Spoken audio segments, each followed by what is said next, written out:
알면 알수록 좋다 지직선 지금 시작합니다. 안녕하세요. 안녕하세요. 엔서입니다. 안느입니다. 김범래입니다. 차분한데 뭔가?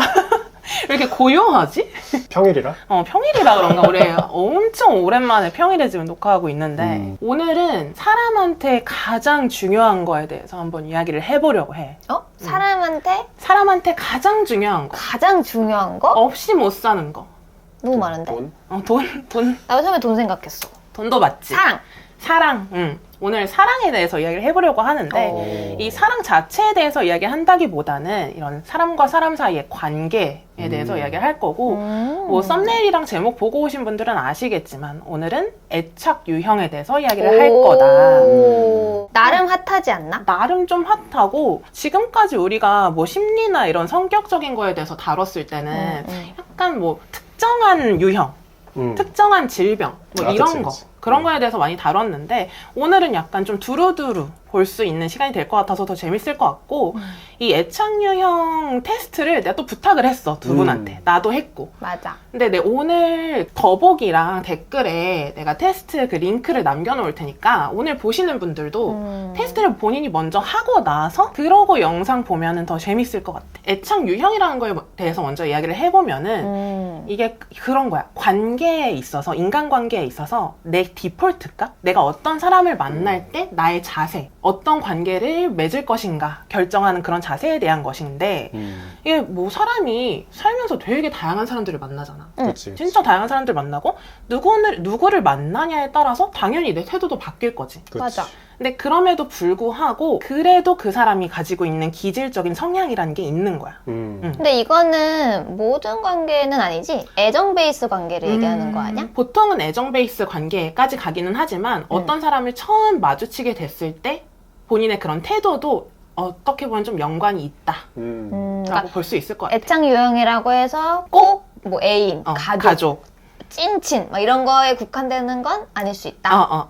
그리고 앤서가 보내주는 링크는 그거에 나의 유형을 약간 셀프 테스트 해보는 그런 링크인 거지. 그럼 간이 검사 정도로 보면 되는 거고 뭐 공신력이 엄청 있다 없다 이렇게 얘기는 할 수는 없지만 그냥 대체적인 성향 정도는 확인을 해볼 수 있겠다. 그렇게 볼 수 있을 것 같고 이 애착 유형이라는 게 크게는 두 가지로 나뉘어. 에? 두 가지밖에 없어? 아니 그건 아니야. 그러니까 이 세상의 인구가 아주 크게는 두 가지로 나뉘는데 하나는 안정형 그리고 하나는 불안정형인 거야. 이렇게 일단 두 덩어리로 나뉜다. 안정적인 애착 유형이 있고 불안정적인 애착 유형이 있다. 그리고 그 불안정적인 애착 유형에서 세 가지가 나뉘어. 그 타입이 세 개로 나뉜다. 불안정형 안에서도. 안정형은 안 나눠지고? 안정형은 그냥 안정형이고 불안정형만 이제 세 가지로 나눠진다. 라고 보면 되는데 거의 혈액형급이네요. 4개밖에 없네. 딱 4개밖에 없네. 근데 정말 기쁜 소식이 우리 중에 안정형이 한 명도 없다. 어머! 놀랍게도 셋 다 불안정형이다. 그래서 더 재밌게 이야기할 수 있을 것 같아서 아주 내 안정형이 아니라니. 웃기지. 스스로는 다 각자 나 빼고 다 내가 안정형이지. 이 사람들 어떻게 하나 생각하겠어. 근데 왠지 다 안정형이 아니라는 거에서 왠지 안정형은 회색지대일 것 같아. 회색지대라고 보기에는 중립? 죄송한데 본인이 회색지대세요? 그래요?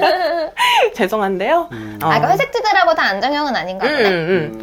이 안정형에 대해서 그래도 짧게 이야기를 하고 넘어가면은 이 안정형 애착이다 하면은 어떤 사람들이냐? 나도 긍정, 타인도 긍정하는 사람들. 그러니까 잠깐 지금 테스트 결과를 받아보신 사람들이 되게 많이 있을 텐데 거기서 맞아. 안정형 이렇게 떠? 안정형이라고 뜨고 이 애착 유형을 설계를 할 때 두 가지가 중요해. 근데 하나가 이제 자기 긍정 또는 부정, 또 하나가 타인 긍정 또는 부정. 이 두 가지. 이 두 가지를 이제 기준점으로 보고 하는데 안정형 같은 경우에는 나도 믿고 남도 믿는 사람들. 난 아니야. 사회의 쓴맛을 덜 보는. 갓 태어난 아기들 아니야? 근데 되게 좋으신 분들이고 보통은 뭐 우리 인구의 50% 정도 된다 라고 측정을 하더라고. 나도 놀랬어. 안정형이 막 5% 아니고 그 진짜 애기들까지 다 포함해서 그런 거 아니야? 그런 거는 어디 아니고 불교 국가에서 부탄 같은 데서 검사한 거 아니야? 그러니까 그러니까 너네가 불안정형이라는 거야? 아니, 안 믿고 있잖아 지금. 야 세상에 나도 믿고 남도 믿는 사람이 반이나 된다고 이러고 있는 거야. 이미 글렀네. 와, 근데 충격적인데? 근데 나도 약간 충격이었는데. 말도 안 돼. 우리 중에 없는 이 안정형 애착에 대해서 이야기를 좀 해보면 이런 애착 유형 같은 거에 대해서 이야기할 때는 일단 양육 환경에 대해서는 항상 얘기를 할 수밖에 없잖아. 이런 안정형 애착을 가지고 있는 사람은 이 세 가지가 양육 환경에서 충족이 됐다 이렇게 보는데 하나는 민감성, 하나는 반응성, 그리고 나머지 하나가 일관성. 이렇게 세 가지야. 네. 이 민감성이라는 거는 잘 캐치하는 능력. 내가? 그러니까 양육자가. 양육자가. 양육자가 내 아이를 봤을 때, 얘가 지금 배가 고픈가 보다. 얘 좀 불편한가 보다. 할 때 뭔가 도움이 필요로 하는 상황을 좀 예민하고 세심하게 캐치할 수 있는 그런 능력을 민감성이라고 하고, 이 반응성이라는 거는 적절히 반응하는 거야. 아이가 운다고 해서 갑자기 막 혼내거나, 아이가 운다고 해서 너무 막 달래주려고 하거나 하지 않고, 그러니까 유난 호들갑 안 하고 무시하지도 적당하게. 않고 무시하는 것도 아니고 호들갑 떨지도 않고 적당한 반응. 그게 이제 반응성 안에 들어가는 거고, 일관성이 제일 중요한데 아이를 대하는 태도가 막 이렇게 뒤죽박죽하지 않는 거. 나 이거 많이 보았어. 약간 애정결핍이나 뭔가 어쨌든 사랑할 때 막 너무 집착하거나 뭐 이런 것도 불안정형일 것 같은데, 그런 사람들은 양육 관계에서 부모님이 어떨 때는 사랑을 주고 똑같이 행동했는데 애기들 어떨 때는 화를 내거나 약간 방치하는 경험을 겪으면 좀 그렇게 된다고 많이 본 것 같아. 이게 뭐 부모의 기분에 따라서 만약에 내가 뭐 반에서 10등을 했어. 성적표를 갖다 줬는데 뭐 엄마나 아빠가 기분이 좋을 때는 잘했어. 평균 이상이네. 너 고생 많이 했다. 뭐 이렇게 했는데 엄마 아빠가 만약 기분이 안 좋아. 다운되어 있을 때 그걸 보여주면은 너 이거밖에 못하니 이런 식으로 좀 비일관적인 모습을 보여주면 아이한테 혼란이 올 확률이 높다. 애기들은 그렇겠다. 아무래도 이제 미성숙할 때는 그 부모의 반응에 크게 반응할 수밖에 없기 때문에. 근데 성인도 그렇지 않나? 마찬가지지 성인도. 똑같은 데이트 장소나 똑같은 선물을 했는데 애인의 현재 기분에 따라 기분 파인 애인에 따라서 난리를 치다가 막 이러면은 혼란스럽지. 그럼 내가 불안해지겠지 좀. 그치. 근데 우린 성인이잖아. 걔는 애기들이고, 그리고 이제 약간 애기들은 부모가 자신의 전 세계라고 하잖아. 그치. 세계니까 완전 본인을 둘러싼 세계니까 아무래도 더 뒤흔들리겠지, 근간 자체가. 그렇게 볼 수 있을 것 같고, 이렇게 안정적인 이 세 가지가 충족된 환경에서 자란 아이들은 이제 나 스스로를 부정하지 않아요. 내 존재를 깎아내리지도 않고 자존감도 있으면서도 남들도 그냥 그 모습 그대로 봐주는 그런 이상적인 애착 유형을 가지고 있다고 생각하면 되고, 이 애착 유형이랑 관련해서 되게 유명한 실험이 있어. 낯선 상황 실험이라는 건데, 이제 아이랑 엄마 그리고 낯선 사람을 한 방에 놔. 그리고 엄마가 이게 잘 놀다가 잠깐 나갔다가 오거든. 근데 이 상황에서 엄마가 나갔을 때 안정형 아이들은 당연히 당황하고 불안은 하겠지. 처음에 울지. 처음에 울다가 그래도 시간이 지나면은 이제 뭐 낯선 사람이 달래줘. 그러면 조금 안정도 되고, 엄마가 다시 돌아왔을 때 막 반겨. 엄마 왔을 때 너무 좋아해. 이게 바로 이제 안정형 애착 유형이니 쉽게 회복이 되고, 보호자가 사라졌다고 해서 날 유기하지 않았다라는 믿음도 있고 그런 모습을 보여주는 대표적인 예시라고 볼 수가 있을 것 같고, 이 사람들은 장점이 그거야. 타인한테 적당히 의존할 줄도 알아. 내가 힘들 때 나 이러이러한 일이 있어서 저번 주에 너무 힘들었어 라고 이야기할 수도 있고, 남들이 그런 걸 이야기할 때도 그랬구나, 너무 힘들었겠다 하고 진심으로 공감해줄 수도 있고, 남들이 잘해준다고 해서 이 사람 나한테 어떤 의도가 있어서 나한테 이렇게 잘해주는 거지? 하고 꼬아 듣지도 꼬아 보지도 않는 거야. 그러다 보니까 약간 심플한 느낌이 있지, 사람들이. 이런 사람이 전 세계의 절반이라고? 이미 너 글렀다. 의심스러워하는 그거부터가 이미 안 됐어. 사회생활 해보면 안 될 텐데. 사회생활 하다 보면 이제 당연히 성인 되면서 이런 것들이 어그러지긴 할 것 같기도 하고, 근데 안정형이 좀 많아야 사회에 이런 선순환이 되는 거지. 나도 위로받고 위로해주고 난 하면서. 그런 의미에서 절반일 수가 없다 생각해. 세상에 그런 사람들이 절반이나 있다고 정말 죄송해요. 그런 사람들 많을 수도 있는데. 우리 셋 다 우선 한 명도 없다는 거에서 오케이 어쨌든 뭐 그렇다고 밸런스가 좋은 사람이다. 그러니까 사람들이 뭐 다 뭐 성인군자, 안정형이라고 해서 성인군자는 아니지만 있지만 그치. 그래도 그런 게 있는 거야. 갈등 상황이 있을 때 나도 괜찮고 타인도 괜찮은 사람이라는 믿음이 있으면 내가 이 갈등 상황에서 우리 이렇게 해보면 좋지 않을까? 라고 했을 때 좀 티키타카가 되고, 그래서 안정형끼리 만났을 때 좀 오래 간다. 그런 이야기가 있더라고. 빨리 결혼한다 이런 말도 있고. 그래서 이제는 재미있는 이 불안정형에 대해서 이야기를 해볼 건데, 이제 첫 번째로 볼 거는 회피형, 애착 유형이야. 총 3개라고 했죠? 총 불안정형이 3개인데 첫 번째가 회피형이고. 이름만 3개 알려주면 안 돼? 그니까. 회피형, 불안형, 혼란형 이렇게 3가지인데. 불안, 혼란. 여기 3명이 그럼 다 달라? 다 다르고. 맞춰보자. 맞출 수 있을 것 같아. 회피. 혼란, 불안. 맞아. 맞아? 이거 재밌게 하려고 했는데. 그러면 답을 말해주지 말지. 뭐 보시는 분들도 아마 뭐 들어 맞추다 보면 맞출 수 있지 않을까 싶기는 한데, 이 회피형은 무시형이라고 부르기도 하거든. 그러니까 뭐 우리가 뭐 회피형에 대해서 좀 연애 패턴 방식으로 쉽게도 얘기를 하기는 해. 뭐 연락이 잘 안 된다든지 잠수 이별을 한다든지 이런 거에 대해서 이야기를 하려고 하는 건 아니고, 오늘은 이 회피형 같은 경우에는 마찬가지로 이제 유년기의 경험에 따라서 이제 디폴트 값이 회피형으로 세팅이 된 건데, 아까 안정형 같은 경우에는 자기 긍정, 타인 긍정이었잖아. 네. 그럼 회피형은 자기 긍정, 타인 부정이야. 그래서 우리 중에 회피형은 범례다. 난 내가 자기 긍정 타인 부정일 줄 알았어. 아니야. 나는 범례가 회피형일 거라고 짐작은 하긴 했었는데, 우리가 한 간이 검사에서 범례 그 회피 점수가 그렇게 높진 않아. 그러니까 평균보다 더 위기는 한데 그래도 그 언저리야. 근데 재밌는 게 불안 점수가 진짜 현저하게 낮게 나온 거야. 이게 범례가? 불안 점수가 2.61 미만일 때 회피형이다 이렇게 보는데, 범례는 불안 점수가 1.5더라고. 그래서 딱 봐도 평균값은 아니잖아. 근데 불안이 그렇게 낮으면 회피형으로 보는 거야? 안정형이 아니고? 그러니까 상대적으로 회피형 지수가 높고, 그러니까 불안형이 낮다라는 게 뭐 정말 안 불안한 사람이다 이런 게 아니라 타인한테 관심이 없다로 볼 수도 있어. 그거지. 이게 아니, 맞잖아. 그보다 어떻게 범례를 더 잘 설명할 수 있어. 이게 좋게 해석하면 타인에 의해서 흔들리지 않는다. 맞지. 라고 할 수 있지만, 좀 뭐 다르게 또 이야기하면 타인한테 전혀 의지하지 않는다. 맞지. 맞지 않아? 맞는 것 같아. 손가락 치워줄래? 근데 영향을 받는데? 영향을 받는 것 같은데? 이게 뭐 다른 사람을 깔본다 이런 게 아니라 범례 정도면 그냥 관심이 없는 거야. 이 정도 수치면. 근데 우리 알고 있었잖아. 알고 테스트 있었지. 안 해도 알 것 같은데. 그냥 내가 썼어도 됐어. 테스트를 안 그러니까. 보고. 그 이 회피형 애착 관계의 특징이 뭐냐. 이제 아까 안정형 같은 경우한테는 뭐 남한테 의지도 잘하고 나한테 의지하는 것도 오케이 있다고 했는데, 이 회피형은 뭐 조별 과제로 따지면 나 혼자 다 하줘야. 근데 이거야. 나 혼자 다 하는데 이유가 맡기는 것도 귀찮고, 뭐 내가 뭐 하면은 뭔가 이렇게 다 해줘야 될 것 같고, 그냥 내가 하고 말지. 그러니까 이런 느낌인 거 아니야? 우리 조를 딱 봤어. 오합지졸인 것 같아.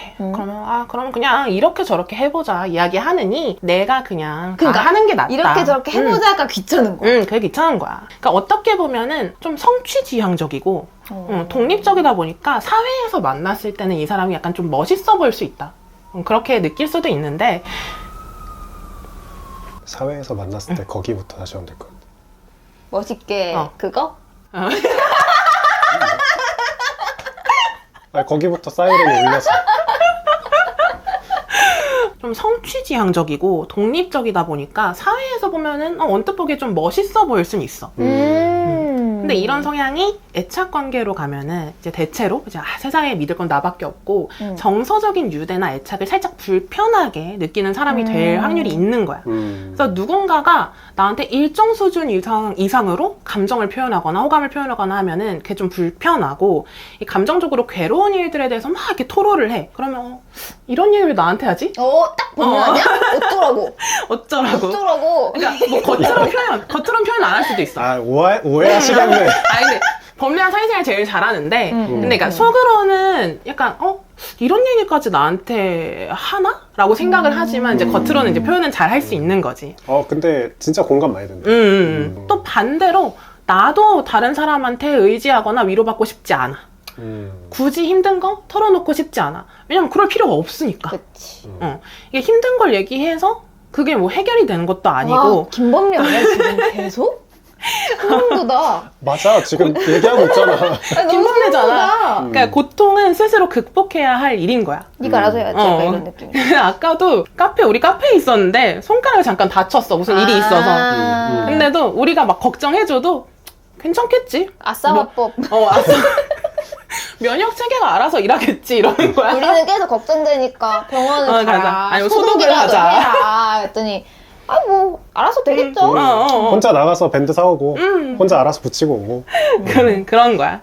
그런 모습을 보여주고. 맞네. 그게 회피형이네. 그리고 연인 관계에 있어서도 약간 너무 감수성 높게 너무 감정적으로 반응을 하는 게 약간 좀 미성숙하다.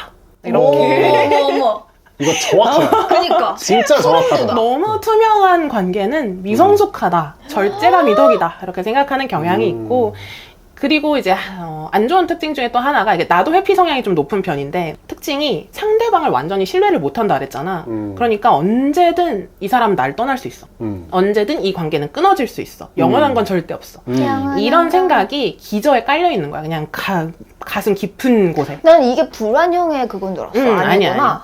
근데 떠날 수 있어라는 게 그 뭐라고 할까? 그 사람이 날 버리고 떠날 수 있다도 있지만 나도 언제든 떠날 수 있어. 버리고 떠날 수 있다. 그것도 그거야? 있는 거야. 그게 맞아? 근데 둘 다겠지. 약간 전자가 조금 더 높고, 왜냐면 타인을 못 믿는 거니까 나한테 문제가 없고, 그치, 저 사람 저럴 줄 알았어. 약간 헤어졌을 때도 반응이 좀 이런 케이스가 많아. 나는 우리 관계 이렇게 될 줄 알았어.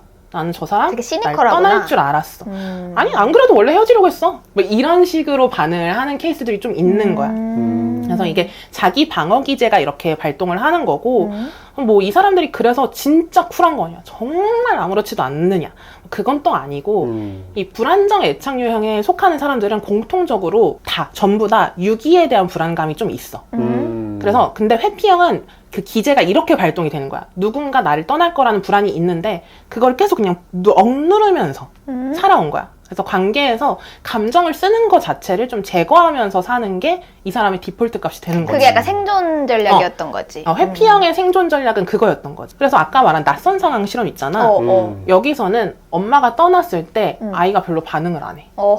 그리고 다시 돌아왔을 때도 별로 반응을 안 해. 그냥 차분하게 있어. 근데 아무렇지도 않은 게 아니지. 아무렇지 않은 게 아니고 불안이 있긴 하지만 내가 이 상황에서 울고 떼써봤자 아무 변화가 없을 거고, 뭐 이렇게 생각을 하다 보니까 참는 게 약간 학습이 된 그런 케이스다라고 볼 수 있을 것 같아. 그래서 양육 환경이 대체로 좀 좋게 말하면 방목, 나쁘게 말하면 방임까지 가는.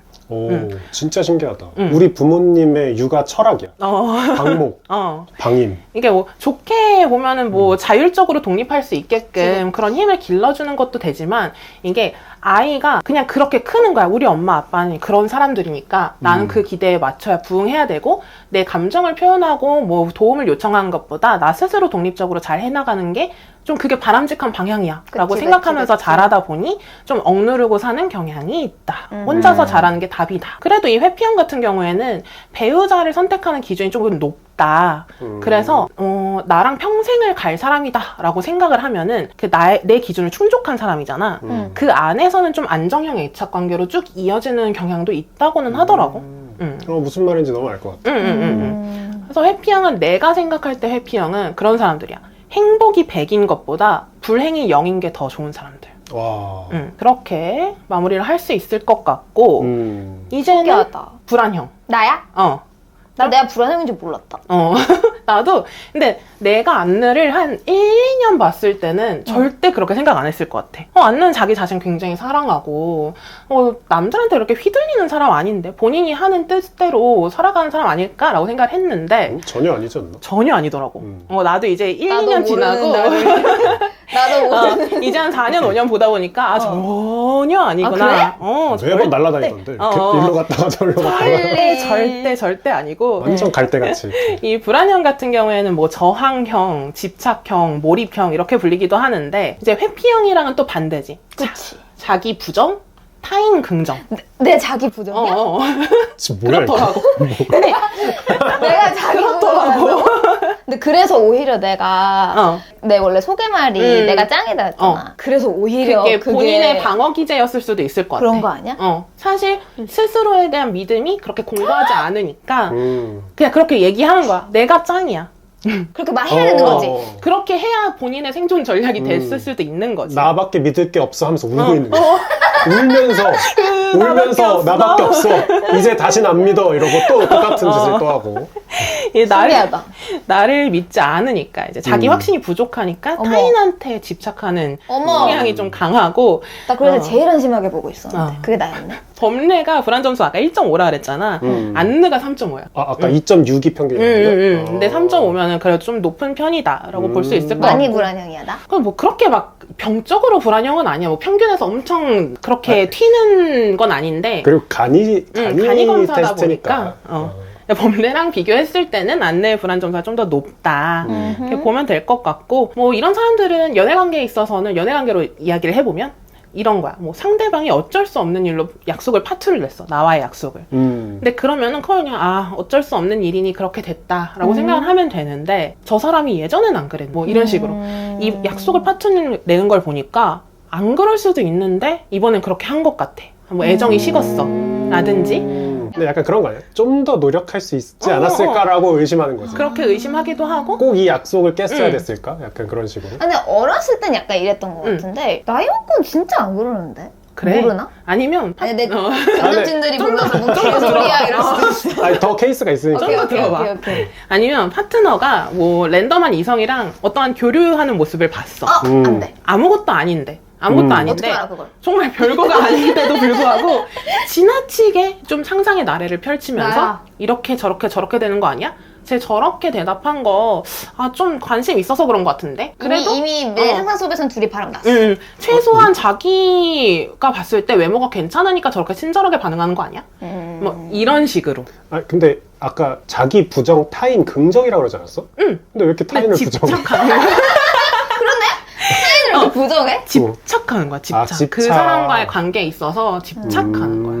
그러니까 내가 안정형이면 그렇게 해봤자 날 두고 뭐 그럴 거라고 생각도 안 하고 그런데 약간 집착하는 성향이 있고 그리고 이렇게 불안해하는 거에서 그치지 않고 가끔 이게 좀 공격적인 성향으로 나타나기도 하는데 상대방한테 애정을 계속 확인받으려고 해요. 나야. 근데 나 얼만큼 사랑해? 이런 거 있잖아. 뭐 얘기를 해봐. 얼마나 사랑하는데 뭐 이렇게 이야기하기도 하고 너 정말 아무 일도 없었던 거 맞냐는 식으로 그 사람의 행동을 좀 다그치기도 하고 아니면 질투하고 약간 그런 걸 걱정 많이 하는. 맞아. 걱정 많이 하고 조금 심한 분들은 이 관계를 담보해서 막 협박을 해. 너 이런 식으로 계속하면은 헤어질 수밖에 없어. 라는 말을 한다든지. 그러니까 사과받거나 사랑을 확인하려고 헤어지자고 하는 부류들이 불안형 아닌데 그런 사람 딱 싫어하거든. 그게 나라고? 아니 근데 꼭 이런 전형적인 느낌으로 그치. 반응을 한다는 게 아니라 극단적으로 가면 그렇게 될 수도 있다. 그리고 이것도 약간 스펙트럼 아니야? 맞아, 스펙트럼이야. 이것도 이제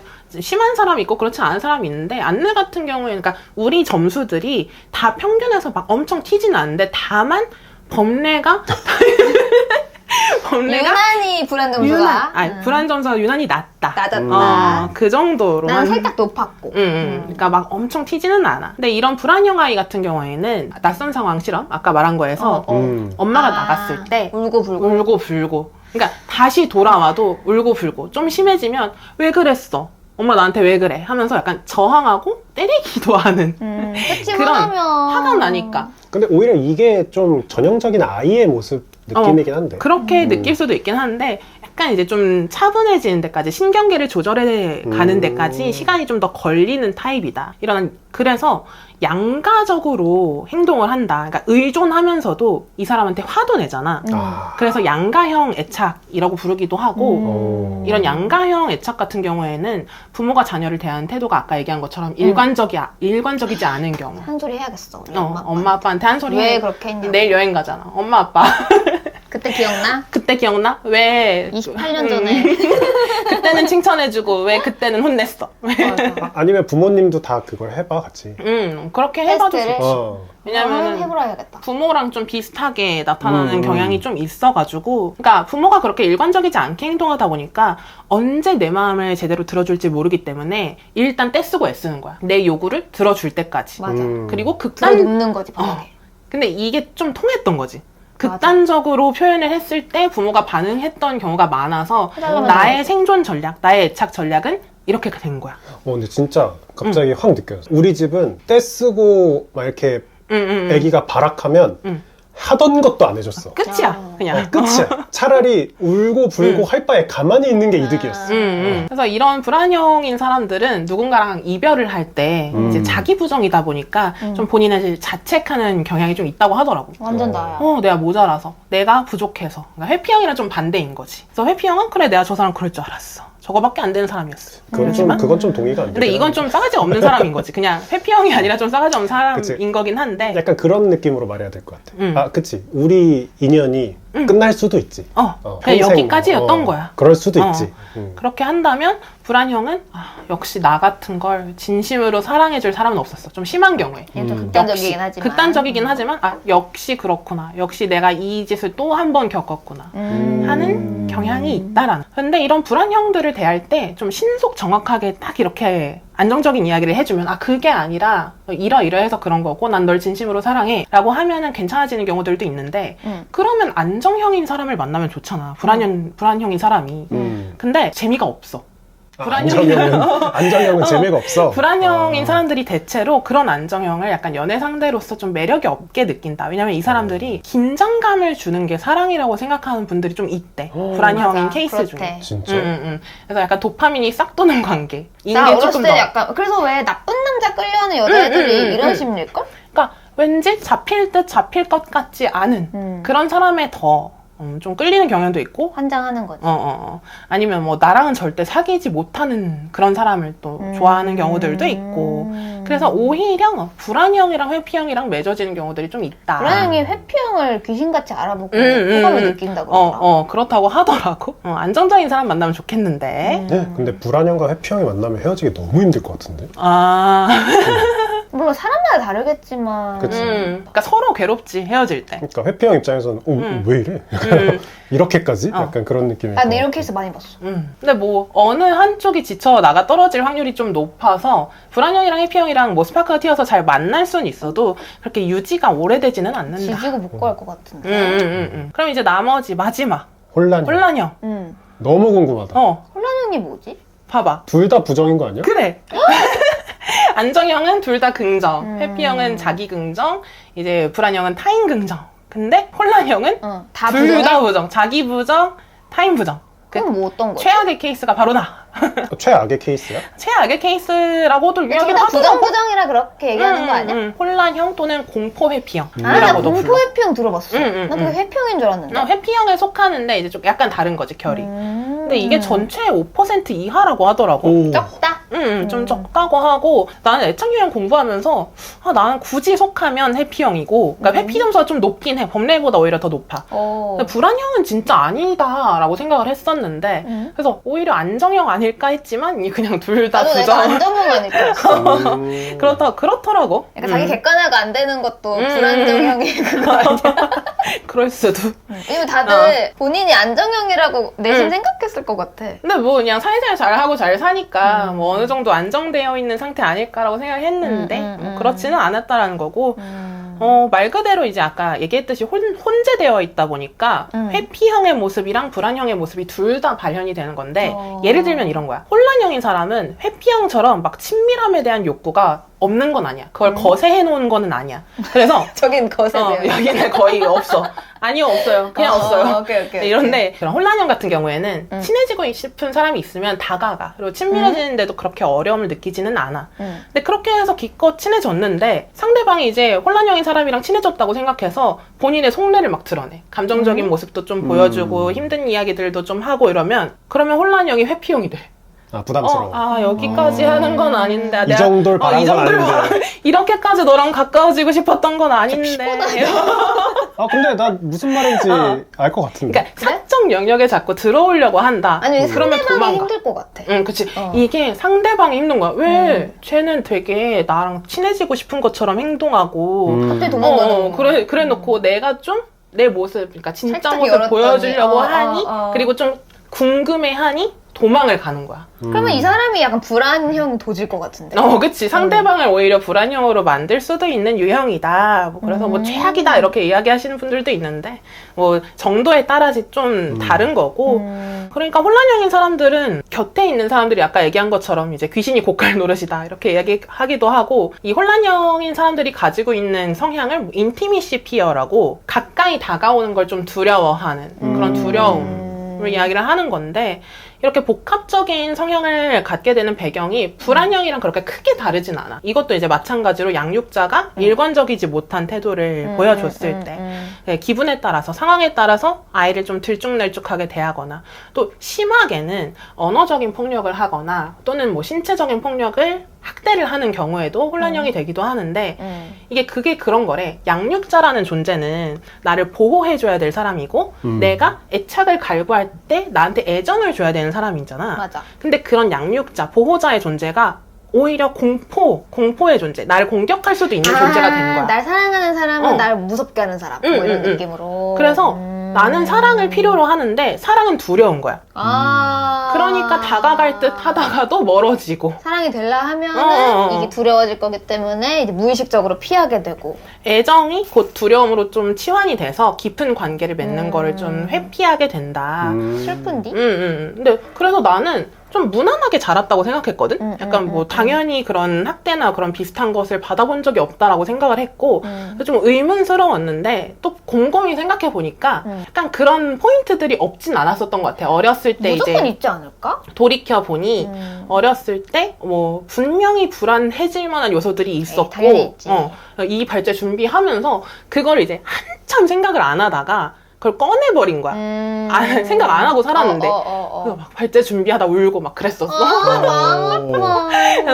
그래서 좀 이런 성향이 있구나라고 생각을 했는데. 근데 어릴 적에 다들 그런 기억 하나씩 있잖아. 다 있지. 특히 우리는 맞고 자라는 세대잖아. 우리까지는 그런 훈육의 방식이 좀 왔다 갔다 있었지. 하는. 그러니까 한국인의 정말 정이 크지만 그 정이 큰 만큼 자식을 또 이제 자신의 그런 연장선으로 생각해서 너무 엄하게 대하는 거를 바람직하게 생각한다든지 그런 훈육을. 그러니까 얘가 혹시나 버릇없게 자랄까봐 이제 바른 길로 인도하는 길이다 이렇게 생각하셨던 분들이 많겠지. 어느 사람이나 어느 가정이나 그런 건 있을 거야. 나는 기억하지만 어렸을 적 기억이 있지만 부모는 기억 못하는 그 순간들이 분명히 누구나 다 있을 거야. 무조건 다 있겠지. 그러다 보니까 어쩌면 한국인들 중에 불안형이 더 많지 않을까. 불안정형, 애착 유형이 좀 더 많지 않을까. 이런 생각도 해봤고. 근데 다만 그건 있더라고. 이제 나는 정서적으로 최근 몇 년 동안은 굉장히 좀 안정되어 있는 상태다라고 스스로 판단을 했거든. 근데 그게 약간 그것도 있는 것 같아. 장기 연애를 하다 보니까 이 사람이 그러니까 내가 지금 만나는 사람은 나를 단 한 번도 고치려고 한 적이 없는 거야. 그러니까 한 번도 이것 좀 이렇게 하면 안 돼? 저것 좀 저렇게 하면 안 돼? 이게 좋지 않을까 저게 좋지 않을까 하면서 약간 참견하거나 판단하거나 고치려 들거나 이렇지 않고 한 10년 이상 이게 관계가 유지가 되다 보니까 그게 약간 스스로를 긍정하는 그런 요인이 된 것 같기도 하고, 그래서 이거를 이제 내 애인과 그리고 나의 가까운 친구만 생각해서 다시 이걸 유형검사를 해봤어. 그러니까 안정형이 나오더라고. 그러니까 딱 그 한 3-4사람 정도만 생각하고 하니까 안정형이 나오더라. 그러면 이제 애착관계로서 약간 극복할 수 있는 것도 있지 않을까, 어느 정도는. 그치. 완전한 생면부지의 사람을 만난다고 생각하고 이걸 찍는 거랑 누가 떠오른 상태로 그걸 찍는 거랑 완전히 다르겠지. 좀 다르더라고. MBTI도 약간 그러지 않아? 일터에서의 나와 그치. 완전 다르잖아.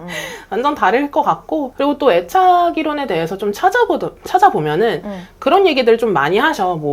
생후 36개월 이 될 때까지의 부모의 행동이 그 사람 애착 유형의 평생을 좌우한다. 이런 식으로 말씀들을 하시는데, 근데 그렇다고 해서 이게 절대로 불변하는 고정적인 거는 아니고 충분히 크면서 다양한 변화에 의해서 또 변화할 수 있는 거고. 그때는 겁나 잘해줬는데 갑자기 막 그럴 수도 있으면 그럼 또 잘못 따르지 않을까? 그렇기도 하고 나는 이거 하면서 느끼는 게 나는 초등학생 때 이럴 때는 담임 선생님의 존재 자체가 맞아. 내 성격에 굉장히 영향을 많이 줬다고 생각을 하거든. 그런 것도 많이 있을 것 같아, 커가면서. 맞아. 이게 그냥 양육 환경에 대해서 이제 성격 이야기할 때 많이 이야기할 수밖에 없는데 이거를 좀 부정하는 이론가들도 있어. 양육 환경은 생각보다 그렇게 크게 작용하지 않는다. 양육 가설이라는 책이 있거든. 근데 이것도 이제 나중에 이야기해보면 좋을 것 같고 그리고 또 아까 얘기한 것처럼 이제 좀 컸을 때 뭐 그럴 수 있지. 내가 되게 안정형인 사람인데 운이 안 좋아서 뭐 내가 만난 사람들이 3명이 연달아서 바람을 폈어. 그러면 뭐 당연히 불안정형으로 될 수밖에 없고, 그리고 안정형인 사람이 사람을 너무 잘 믿다 보니까 뭐 사기를 좀 당했어. 이 사람이 하는 말을 다 믿고. 그러다 보면 또 관계에서 상처를 입어서 약간 불안해질 수도 있는 거고, 뭐 나처럼 원래는 약간 불안정적인 그런 애착 관계를 형성하던 사람들도 안정적인 관계를 오래 유지하다 보면은 그 사람이 약간 이제 캄다운되는 뭐 그런 것도 있을 수 있으니까 절대로 고정적인 게 아니다. 불변하는 게 아니다. 그러면 알아두고 가면 좋을 것 같아. 시간이 이제 거의 다 됐는데 사실 유형별로 에피소드 하나씩 뽑았어도 됐었다. 4번을 했어도 된 건데 까비. 까비더라고. 그래서 한 번에 하려고 하다 보니까 약간 부족한 부분도 있고 좀 해결할 수 있는 케이스들도 있는데 좀 극복 방법 이런 거에 대해서도 궁금하시면 이제 나중에 해보면 좋을 것 같고 오늘은 이렇게 마무리 해볼게. 안녕. 안녕.